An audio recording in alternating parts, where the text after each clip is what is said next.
Hello there everybody, welcome to the Entertainment Headquarters, your headquarters where we talk all things entertainment, television, movies, news, reviews and more. And right now it's review time and I want to review the latest supposedly sci-fi blockbuster that is called The Creator by Gareth Edwards. That's right. Gareth Edwards, as we know, he has directed Rogue One, which is, in my opinion, probably the best Star Wars film ever made. Even in my opinion, better than the originals, because it was so much of a character driven story. Take away the big space battles, take away the spectacle of it all. It was all about these characters, and characters who were not, lightsaber wielding, Jedi or powerful dark force Sith. It was about the little man behind the scenes that made the ultimate sacrifice to save the universe, and for me that's what made it such an epic film. Anyway, he's done Rogue One, he's done Godzilla 2014, which started the Monsterverse, and now he's bringing us many years later, after kind of being away from Hollywood and away from all of the Hollywood machine. He's back with his latest offering, which is The Creator. Now, it's, for me, a lot of people are saying it's the new genre film of, our time. A lot of people are saying it's the sci-fi spectacle that it is. And there's a lot of people that are saying it's overhyped and it's okay. I am going to be honest, I'm somewhere in the middle, and I'm going to explain why. But first of all, when it comes to The Creator, let's talk about the story a bit. It starts off in 2055. The world has embraced artificial intelligence. It's now kind of become part of our everyday lives. They started off as like household appliances, cleaners, gardeners, you name it. And then they've become so advanced that they now have, faces on them and they look pretty much human. But you obviously know they're not. They are artificial intelligence. And they've become part of, like I say, everyday life. Then suddenly there is a huge tragedy, an event that happens within Los Angeles. A nuclear bomb is released and over 1 million people are killed. And the Western world, because it is down to artificial intelligence why this has happened, have now turned their back on AI and have decided to no longer continue to produce AI. Any AI that is around has to be destroyed. And over in New Asia, the rest of the world, this huge other continent, AI is still flourishing. They are still using AI in everyday life. And so the Western world have come up with the ultimate weapon to target and to destroy all AI, which is a huge space station, platform called Nomad. We then jump 5 years later after these events which happened in Los Angeles, and there is an undercover United States agent called Joshua who is there to infiltrate the bases and the hierarchy of New Asia to locate the Creator, who is known as, I'm just looking at me notes, who is known as Namata, who basically is the AI's version of God, their creator, their higher being. And it is his mission to locate Namata so they can find him, capture him, or destroy him, so that all of the AI within New Asia no longer has their leader, no longer has somebody that can continue to create new artificial intelligence.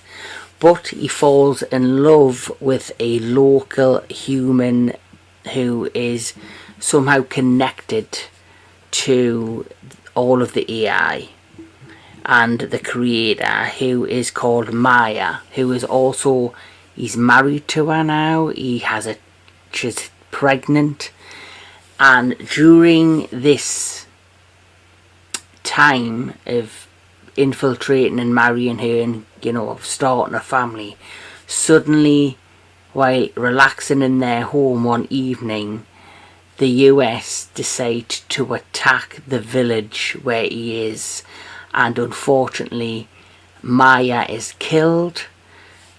I'm presuming the child has died and he is heavily injured.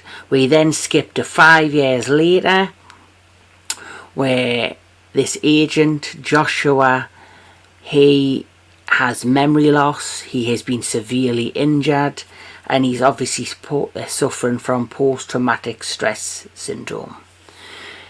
He then is suddenly approached by the generals of the United States Army to go back into New Asia to locate what they have discovered is their ultimate weapon, which is somewhere located within New Asia. And how they sucker him in to doing this, to go back into New Asia, is they show him images of his wife, who is now seemingly alive. So once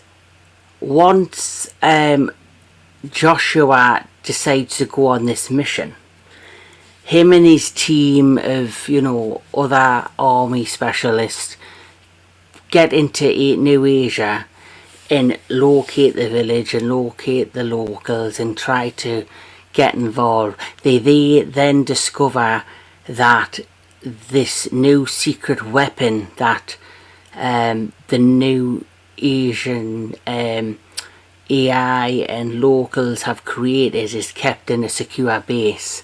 Once they infiltrate this base and he finds this weapon, it turns out to be a small AI in the form of a child, and he decides to call the AI, if I believe right, I'll just look at my notes, he calls her Alfie, and he begins to bond with the child. And that's where the journey and the story of Joshua and Alfie suddenly takes a different turn, and it's a fun ride. It really is.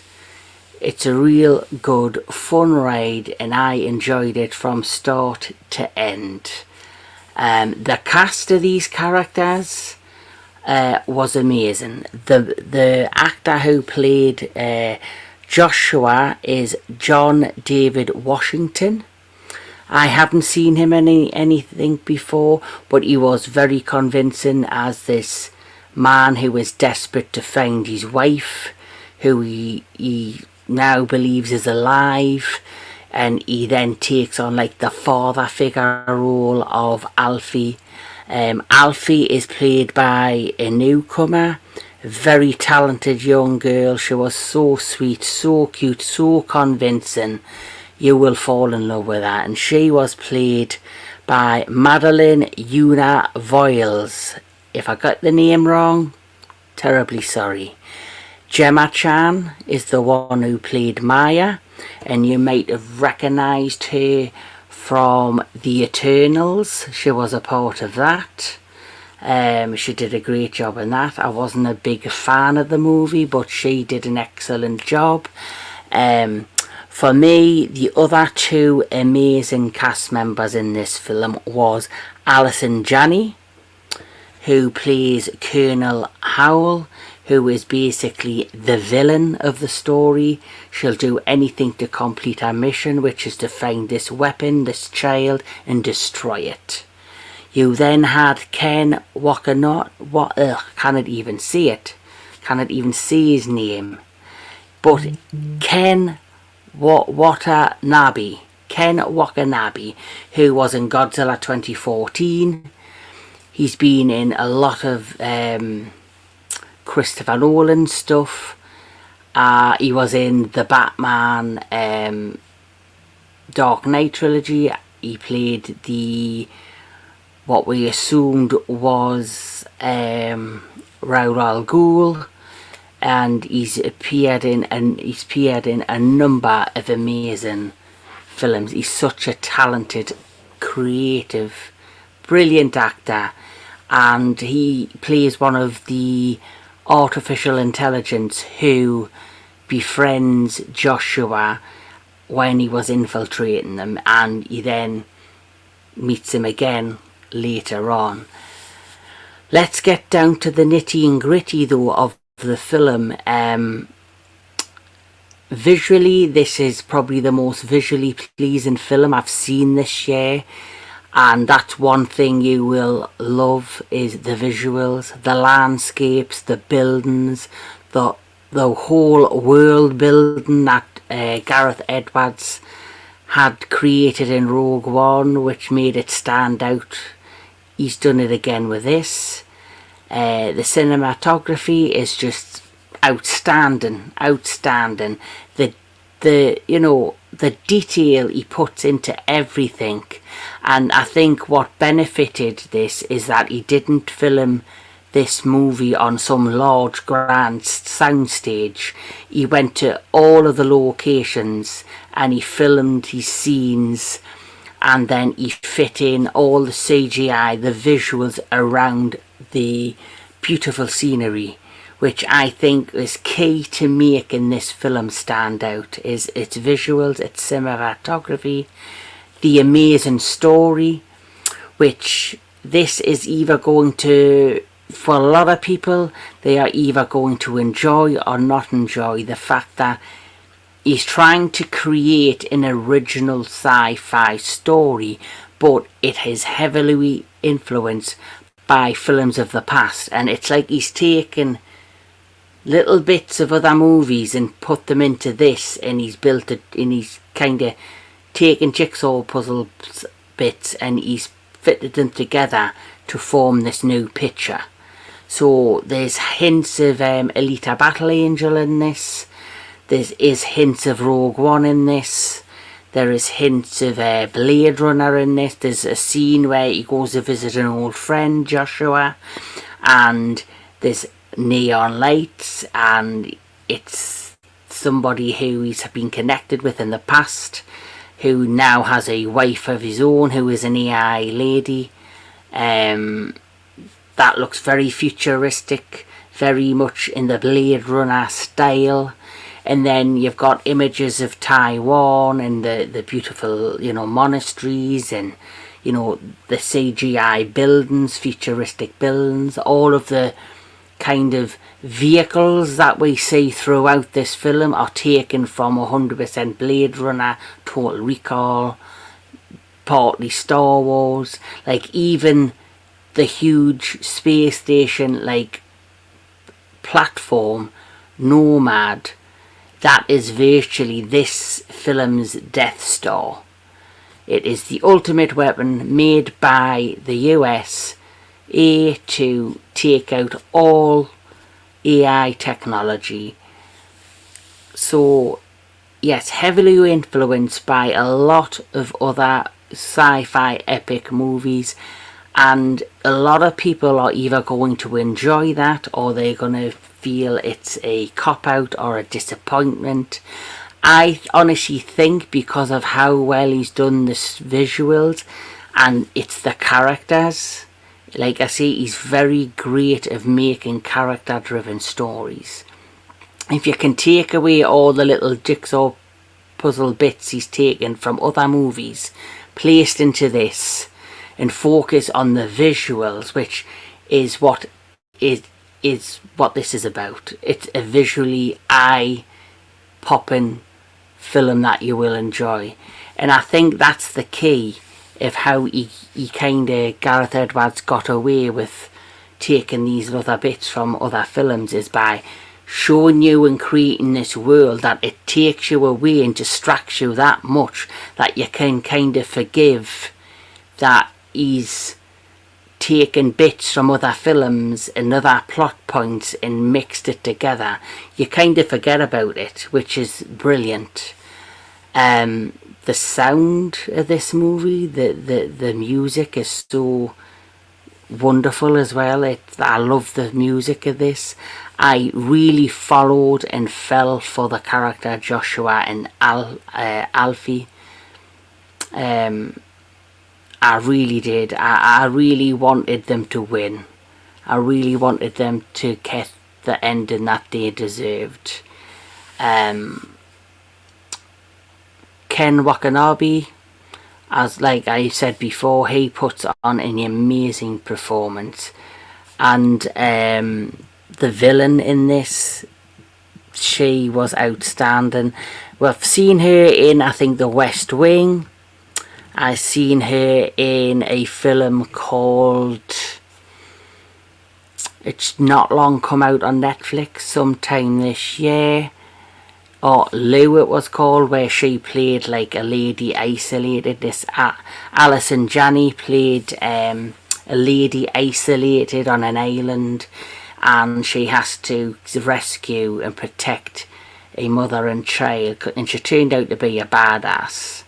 And so she has a really amazing range of acting styles, from comedy in Mom, I believe it was. She did a sitcom. She's done serious political stuff, and she's done a little bit of action in the past, and now she can add sci-fi epic to her resume. But is it an epic? Is it a epic? I would say it's 50-50. It's in the middle. It's in the middle of being, I would definitely say, the sci-fi epic that everyone's kind of making out to be. I do believe it is something you need to see on the big screen, just for the visuals alone. I do believe it's worth the admission to go see this on a big screen. I would 100% watch this again. The story, if you follow it through, there is parts of it that are kind of predictable in some ways, but you kind of forget that. Like I say, you just get so engrossed in everything around you that you take away the predictability of it. And so, apart from those two things and one other thing, which is the last half of the movie, I felt was rushed.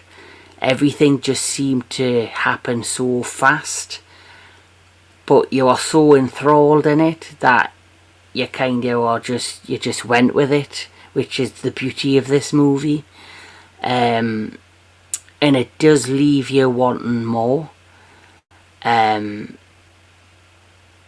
Gemma Chan as Maya was brilliant, and I love the fact that they, because of the size of the world they've built, and like I say, I love the idea of how the AIs have integrated into our cultures and have adapted our cultures. So, you know, you see that throughout, and it's just beautiful to see. And it's different to have the AIs, the artificial intelligence, not want to kill the humans for once. We've seen Terminator, we see what happens in that, and this takes another turn where the AI are on our side. They just want peace. And just like Avatar, which, like I said, it takes snippets and mixes the jigsaw to make this picture, the Americans within Avatar and the colonels and the government and the army there were against the avatars. In here they're against the AI. But visually stunning, well acted, beautiful cast, amazing cast, some unknown cast members that I can't wait to see again in future films or series. Like I say, the young child actress Madeline, she first film role did really well, and I think she's adorable. And I think, you know, you get a lot of child actors in films that you cannot stand. You hate having a child in a film. This one, because she was a key part of the plot, you kinda had to have a child actor that could be taken serious, and she delivered, I believe, within this film. Gareth Edwards has created what I would say a film that deserves more attention, deserves, I think, a good shot of being successful at the box office, and I believe it's doing reasonably well.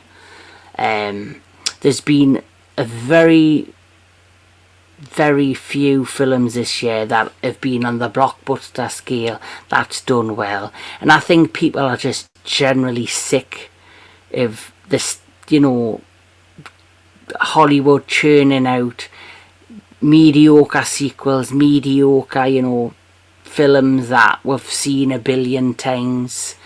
How many Fast and the Furiouses do we need? How many Transformers? And then they're recycling older films and trying to make them fresh again, like Indiana Jones. Marvel is in a bit of an influx right now. I have no real interest really to continue with that world of Marvel, because there's just too much. They just it's like thrown up in your face. The same with Star Wars.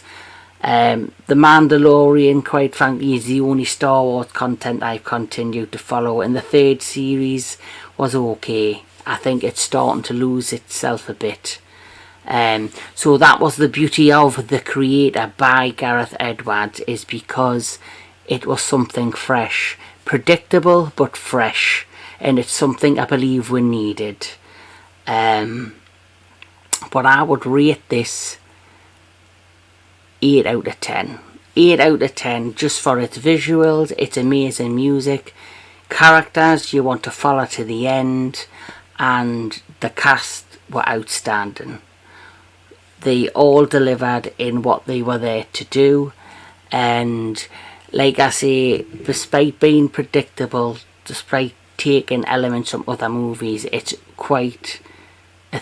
is a movie I would watch again. It is a movie that is a fantastic sci-fi film that makes you think, because right now the world is all about AI. It's in deep discussion, the pros, the cons, how far should we take it, is it going to be good for it in the future, is it going to be a negative? And so this film has come around at a crucial time while we are talking about AI in our current day-to-day lives. So he's got we're thinking, and visually he's got we're looking, because this world was a world I love to just look at. I wanted to see more, and this is, I think, a one and done. I don't think it's going to produce a franchise, but you never know. Like I say, the ending was a bit rushed, but you're left, I believe, satisfied but also wanting more. So 8 out of 10 for Gareth Edwards, The Creator, from me.